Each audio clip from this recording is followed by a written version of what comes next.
ዲፍሬቷ ሰው ባሏ መሆኑን ባላረጋገጠችበት ገና ለገና ቀለበት አሰረልኝና ልጁን አርግዣለሁ ብላ የመንከባከብ ግዴታ አለበት ትለዋለች። እንዲነ ስንትና ስንት አሽከርና እንክብካቤ የሚያስፈልገውን ለራሷ አዘናቅረው እንዶታል እናቱን በማጣቱ። ሰላም አለይኩም ወራህመቱላሂ ወበረካቱ። ድና የተከበራችሁ የቻናል ቤተሰቦች ሙስሊም ክርስቲያን ወገኖች ሰላማችሁ ይብዛ እያልኩኝ ለቤት አዲስ የሆናችሁ ሰብስክራይብ በማድረግ ተቀላቀሉ፣ ነባሮች ደግሞ ላይክ ሼር ማድረጋችሁን እንዳትረሱ። የዳርን ድራማ ይዤላችሁ መጥቻለሁ። አብራችሁ ይቆዩ። የዳር ድራማ ሲጀምር ክላሷ ቁጭ ብላ የሆነ አንዳንድ ዶክመንቶችን እያገላበጠች እያለ ድንገት ሜርሲ ከየት መጣች ሳትባል ሞባይሏን ቪዲዮ እየነካካች መጣችና ቁጭ ብላ በቃ እዚህ ቤት የተደረገውን ነገር የማይታወቅ ነው እንደሚመስልሽ አይደል ብላ በቪዲዮ የቀረጸችውንና የአይመንንና ስትገል የነበረውን በትራስ አፍና የቀረጸቻትን ቪዲዮ እያሳየች በልጅቱ የተገረመችም አትመስልም፣ ማለት የተጨነቀችም አትመስልም። ምንም ታመጣብኛለች ብላ ስላልገመተች ለነገሩ እሷም አስቀድማ ለመግደል እንድትዘጋጀች ታውቅ ስለነበር የሆነ ትብብርና የሆነ ነገር ፈልጋ እንደመጣች ገብቷታል። እና ምንድነው ስትቀርጽ ነበር ማለት ነው። ምን ፈልገሽ ነው አሁን እኔ ጋር የመጣሽው ብላ የፈለገችውን ነገር ግልጽ ነገር እንድትጠይቃት ጠይቃት ነበር። እሷም ቢሆን አንቺ ማነሽ ደፍረሽ እንደዚህ አይመንና ለመግደል የተነሳሳሽው ማን ብትሆኔ ነው? እዚህ ቤት የገባሽበት አላማ ምንድነው? ማንስ ነሽ ብላ በግልጽ እንድትነግራት ጠይቀቻት። ልጅቷም ወደ ኋላ ምንም አላመነታችም። የእናቷን ስም ጠይቃ ከዚህ በፊት አይመን እናት ቤት ሰራተኛ ሆና እንደምትኖርና የአይመን እናት በጭቃኔ ከነሰራ ሰራተኞቿና ከነ ግብረ አበሮቿ በጭካኔ እንደገደለችባት እኔም ባይኔ በብረቷ አይቼ እንዳደኩኝና ያንን ሁሉ በቅንጭላቴ ጽፌ ይዤ አእምሮ አድጎ አሁን ለዚህ ቤቴ የገባሁት የአይመን ሚስት ለመሆን ሳይሆን እናቴን ያለምንም ርህራሄ በጭካኔ የገደሏትን ለመበቀል ነው ብላ ያለውን ነገር አስረዳቻት። እሷም ሴትዮዋን በመሞቷ ደስ ብሏታል። ግን ደግሞ አንቺ ጋር ብሰራ ጥሩ ነበር፣ ይሄን ነገርሽን መጀመሪያ ነግረሽ ቢሆን በደንብ እንስማማ ነበር እያለች ስለተፈጠረውና እሷ ምን ማድረግ እንዳለባትና ስለወደፊት እቅዷ አንዳንድ ነገር አወራች። ማማና ብሌን ሻይና ቡና እያሉ በደንብ ተግባብተው ብሌን እንደ እናቷ ነው የምታያቸው። እሳቸው ምንም የቤት ሰራተኛ ቢሆንም እንደ ልጃቸው ነው የሚያዋት። በሆነ ጉዳይ ላይ ያማክሯታል። የሚሆነውን ነገር በዚህ ብታረጊው ነው ሂጄ እያሉ ይነግሯታል። እሷም ቢሆን ከስራቸው አትጠፋም። ድንገት በር ተቆርቆሮ እየሮጡ ሲሄዱ አንድ ህጻን ልጅ ነበረች። የድርጅቱ መኪናና እዚህ ቤት ውስጥ የምትፈልገው እንግዳ ስለሆነች የእሳቸው እንግዳ እንደሆነ ጠቅሳ ለሰራተኛዋ ወይም ደግሞ ለታላቋ እናት እንኩ ሻንጣ ሳትል ሻንጣውን እየሽከረከረች ወደ ውስጥ ገባች። እማማ በስራዋ ተገርመው ጎበዝ የኔ ልጅ የተማረ ይግደለኛ አይደል የሚባለው ትንሽም ቢሆን በአቅምሽ ቪዲዮ በመቁጠርሽ ነው እንደዚህ ጥሩ አስተሳሰብ ያሽው ብለው በራቸውን ዘግተው ወደ ነበሩበት ኪችን ተመለሱ።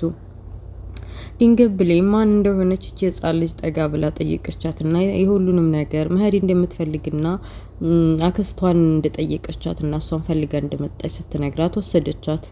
እንግዲህ በአክስቷ ሞት ያዘነችውና በእህቷ ሞት ያዘነችው ባዶ ክላስ ቁጭ ብላ እያነባች እያለ ስለ አክስቷ ሞት በስተጀርባ የሰው ግድያ እንዳለበት የእህቴን ሞት ማን ደሟን እንዳፈሰሰው እንዲህ በቀላሉ የእህቴ ደም ፈሶ እንደማይቀርና ሁሉንም ነገር አጣሩልኝ ብላ ለምታውቀው ሰው ከውጭ ደውላ ስልኳን ዘግታ ህፃኗን ተቀበለቻት። ህፃኗም ሰላም ካለች በኋላ በሞተችው ሴትዮ ለሀዘኗን ገልጻ ወደፊት በቃ ያለውን ነገር ክላሶቹን እያየች ሰዎችንም እየተዋወቀች ቆየችና በመጨረሻ ከወንድሟ ጋር እየበረረች ወደ ክላሱ ሄደች። እንግዲህ ወንድሟ በእናቱ ሀዘን እየወዘወዘ እናቱ ከዚህ በፊት እየመከረችው ያለውን ነገር ሁሉ እያስታወሰ እያነባ ነበር። ሚስቱም እንግዲህ እጮኛው ከጎኑ ተኝታለች። በምን ቅጽበት እንደው ሳይታወቅ ከዚህ በፊት በስካር ተነሳስቶ አብረው ስላደሩ ማርገዟን አረጋግጣ እንግዲህ ውሸት የሆነት ይሁን ባይታወቅም ካንተ አርግዣለሁ በሚል ሁሉንም ነገር ስለነገረችው ካጠገቡ እየተኛች ነው። እንደ ሚስትም ራሷን እየቆጠረች ነው። እና በመጨረሻም ስለ ልጃቸው ለማውራት ሌሊት ላይ ምን ማድረግ እንዳለባቸው ለመወያየት ስቀሰቅሰው እንግዲህ ድንገት ከልቡና ከቅንጭላቱ ያለችው ብሌን ስለነበረች የብሌንን ስም አንስቶላት ስለነበር በግልጽ ጧት ተጠይቀዋለሁ ብላ ሲነጋ ጠየቀችው። እሷ ገና ለራሱ ሀዘን ላይ ነው። ቆይ ሚስት እንደዚህ ያደርጋል እንዴ ሰዎችዬ? እና ለማንኛውም ማታ ስለ ልጃችን ልናነሳና ልናወራ ስፈልግ የብሌንን ስም እያነሳ በጣም አናደኸኛል። እኔ እኮ ልትንከባከብ ግዴታ አለብህ። ለኔ ሳትል ለልጅ ስትል ግዴታ መንከባከብ ይኖርብሃል ብላ ስታፈጥበት እሱም የእናቱ ሞት ሐዘን ስላረሳ ማን ስለሆንሽ ነው አንቺ የኔ አንቺን የመንከባከብ ግዴታ ያለብኝ? እንኳን አንቺ ቀርቶ አይደለሽም የሞተችው እናቴም ቀርታለይ። የሞተችው እናቴ እንኳን ያንቺን ሩብ እንኳን ተናግረኝ አታውቅም። ማን ስለሆንሽ ነው ብሎ በጥፊ ደርግሟታል። ፊቷን እያሻሸች ወዲያ አልጋዋ ላይ ተዘፈዘፈች። በኋላ ጸጸቱ ሊገለው ነው መሰል ይቅርታ ብሎ ጠይቋታል። የሚሆነውን ነገር እንወያያለን ብሎ እንድትረጋጋ ነግሯታል። በመጨረሻ ሜርሲ እንግዲህ እንዴት እንደለመደችው እየተቀነዘነዘች ወደ ሳሎን ስትመጣ የጥሞና ስፖርት ግን ስሙ ጠፋቢ በይዘው ያውቀው ነበር ልጅቱ የምትሰራው ስራ ማለት ነው። እና የጥሞና እንትን ነው የሚባለው። እነሱን እየሰራች እያለ ድንገት አይኗን ስትገልጥ ሜርሲ እየለፈለፈች ስለነበር ምላስሽን ዝጊ፣ ለጆሮ የማይሰማ ምግብ መስማት አልፈልግም፣ ወይ ካልሆነ ሂጂልኝ፣ ምንድነው ስምሽ፣ ማነው ስራሽ ምናምን ብላ አፋጠጠቻት። ሜርሲ እንግዲህ የህፃኗን መልስ ስላልቻለች ካጠገቧ ፈቀቅ ብላ ማን ትሆን ምን ትሆን ይቺ ደግሞ ጀመራት እንዴ ማን ላይ ብትሆን ነው እንደዚህ የምትሆነው እያለች መጠየቅ ጀመረች። ስለ ልጇም ወዲያው ጠንቅቃ አወቀች ማለት ነው ማን እንደሆነች። ከዛ በተረፈ እንግዲህ ወንድሟ ልዑሉን ወደ ሰንደሬላ የምትመስለው ልጅ ጋር ውሰደኝ፣ እሷ ናት ለኔ የምታጫውተኝ፣ ደስ የምትል ልጅ ናት እያለች ወደ ብሌን እንዲወስድ ያታደረገቻት። በኋላ ብሌንም በጣም ወዳታለች። ከቤቱ ሰው በጣም የምትግባባውና የምትጫዋወተውን በሙሉ እሷ ናት። ከዛ በተረፈ ደግሞ እንግዲህ ሜርሲ በትንሽ በትልቁ መለፍለፍ ስለምትወድ ህፃኔቱ የሆነ ነገር ማድረግ አለብኝ ብላ አስባለች። በቅንጭላቷ መጫወት ነው የምትፈልገው እና ሜርሲ ላይ የሆነ አሻንጉሊት ወይም ጂብ እመስላለሁ ብላ ከዚህ በፊት ስለተዋወቀቻት እንደ አሻንጉሊት ለማድረግ ጸጉሯን እየሰራችና ፊቷ ላይ ቻፕስቲክና ኩል ወይም ደግሞ እርሳስ እየቀባባች የአንበሳ ስዕል ሰራችባት።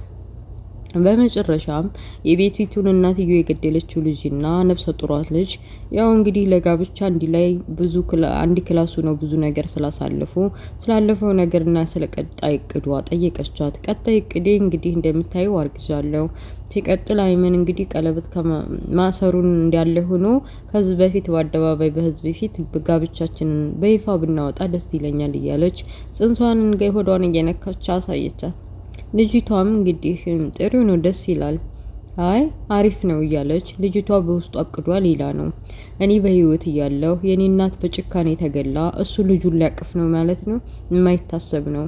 ገና እዛው ሆድሽ እያለሁ ነው የማጠፋው እያለች በሆዷ እያቀደች እንግዲህ ህፃኒቱ ልጅ ብሽቅ አድርጋት የኳኳለቻትንና የሳለችውን ስዕል በይ ቃሻለ ዛሬ ብላ ስትለቃት ወደ ኪችን ወደ ሽንት ቤት ሄዳ በመስተዋት እያየች ጸጉሯን እንዴት እንዳበላሸችውና ፊቷን እንዴት እንደጎነጎነችው እንደሰራችባት ስታቂ ሜርሲ ቦጋለች። ይችን ህፃን ልጅማ ማጥፋት አለብኝ፣ የሆነ ነገር ማድረግ አለብኝ ብላ በቁጭት እየተናደደች ህፃኗ ላይ ምን ማድረግ እንዳለባት እያሰበች ተጣጥባ ወጣች። ሜርሲና የቀድሞው የአይመን ሚስት የሆነችው እንግዲህ በቤት ውስጥ የሆነ ነገር ማድረግ አስበውና የቤቱን ዶክመንት ለመስራት በተለይ ደግሞ አዲሷ የመጣችው የሟቿ እህት የሆነችው አይመንን የማንከባከብ ግዴታ አለብኝ በሚል ስራውን ለሌላ ለማስተላለፍና እዚህ ቤት ምን እየተፈጠረ እንደሆነ ለማረጋጋት እያቀደችና እያሰበች ያለው በቸክ ለማድረግ ምኝታ ክላሷ ገብታ አንዳንድ ነገር ሲበረብሩ ድንገት ሲመጡባቸው ዶላብ ገቶ ተደብቀው እና አክስቱና ልጁ አይመን ሲያወሩ ሁሉንም ነገር ሰምተዋል። ስለ ድርጅቱና ስለ ወረቀቱ ስለ ሁሉም ነገር ሲያወሩ ሴትዮ ልቀድመን ነው ማለት ነው እያለች እየተቆጨች ሜርሲ የሆነ ነገር ማድረግ አለብን ብላ ተማክራለች።